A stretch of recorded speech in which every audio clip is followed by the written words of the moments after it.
On this Civic, B1E77 points us toward the right side blind spot information alert indicator circuit. In plain language, the BSI radar unit may be seeing the indicator circuit voltage outside the range it expects when that indicator is commanded on or off. The driver may notice a blind spot alert warning, a missing right side alert indication, or an intermittent indicator issue. The broad fault areas can include the right BSI alert indicator, the wiring between the indicator and the radar unit, ground, or the right side BSI radar unit itself.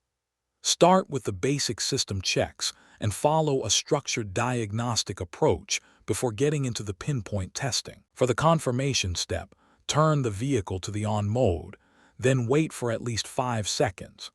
This gives the system time to run the check before you move into circuit testing. Next, move to the right BSI alert indicator inspection.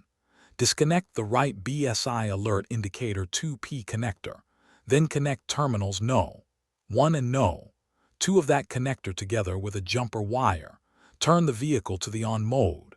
There is no direct standalone test for the indicator itself here, so this step uses the related circuit response to sort the direction of the fault. If B1E77 changes into the related indicator circuit code, treat that as the normal response for this check, and the problem is with the right BSI alert indicator.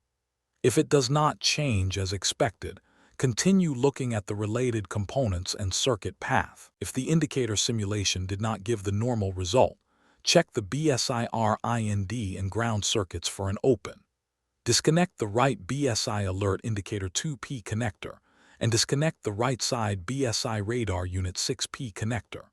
With IG mode off, perform the open wire inspection according to the connector table. The BSI RIND side should measure less than 1 ohmega, and the ground side should also measure less than 1 ohmega. If either check is abnormal, the problem is in the circuit. If the earlier inspection items all indicate normal, then the remaining item in this diagnostic path is the right side BSI radar unit. At that point, the procedure determines the right side BSI radar unit is the cause. Keep that conclusion tied to the completed checks. Do not jump there until the indicator response and the open wire checks have both been handled in order. The takeaway for B1E77 is simple. Confirm the code behavior, simulate the right alert indicator circuit, check the indicator and ground circuits for opens, and only then evaluate the right side BSI radar unit if the rest of the path checks normal. For more diagnostic training, visit stepdiagnostics.com.